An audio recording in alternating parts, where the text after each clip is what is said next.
Tere tulemast vaatama PERK-i õpperakenduse videomaterjale. Antud rakendus on loodud selleks, et see simuleeriks võimalikult täpselt päriselus vajalikke protseduure, mida kalurid ja teised püügiga seotud isikud peavad läbi tegema, kui nad püügiandmeid esitavad.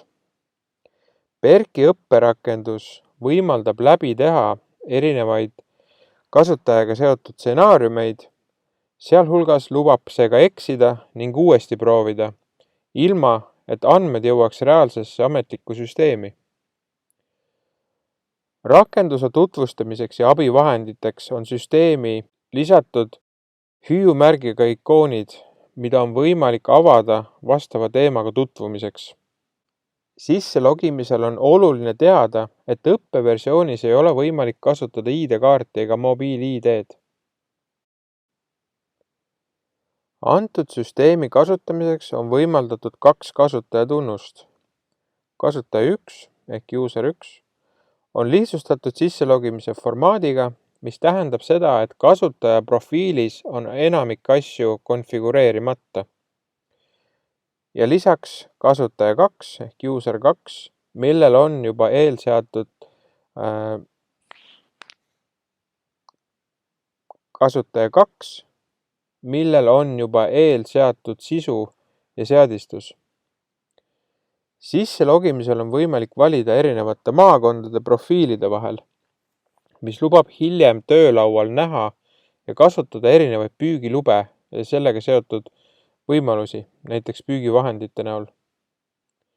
Lihtsustatud kasutaja profiiliga sisselogimisel viiakse teid automaatselt Minu seaded lehele, kus on vajalik konfigureerida erinevad sätted ning samuti neid vajadusel hiljem täiendada. Näiteks määrata ära enda sadamad, millega seoses püügireisid kõige tõenäolisemalt aset leiavad. See võimaldab hiljem andmete sisestamisel neid kiiresti rippmenüüst valida.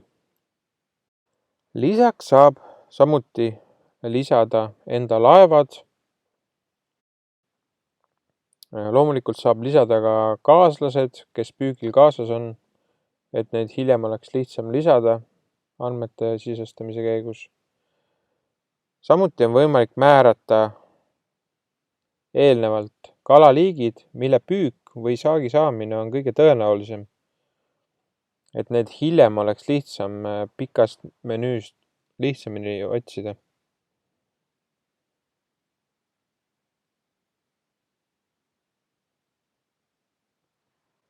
Lisaks on võimalik ära märkida ettevõtete andmed, kellega erinevad hilisemad saagi käsitlemise protseduurid võivad aset leida.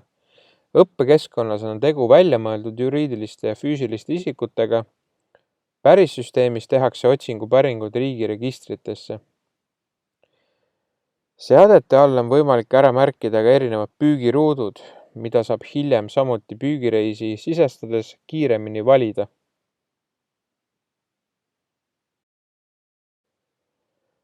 Lisaks on võimalik vaadata oma püügiloa detailandmeid. Siinkohal tuleb märkida, et tegu on väljamõeldud püügilubadega, kuid omavad siiski sisulist seost reaalse eluga, näiteks püügivahendite ja nende võimaliku arvu osas. Kasutaja 1 ja kasutaja 2 sisuline vahe seisnebki selles, et kasutaja 1 ei ole ühtegi seadet ette määratud ning need tuleb ise luua, välja arvatud püügiload, mis tulevad automaatselt. Kasutaja 2 puhul on mõned vajalikud seaded juba ette loodud, mis võimaldab kohe püügireise sisestama hakata. Oluline on ka märkida, et õpperakenduses kaovad välja logides sessiooni jooksul loodud kirjad automaatselt, mis annab ka ühelt poolt võimaluse puhtalt lehelt uuesti alustada ning seeläbi teha mitmeid katseid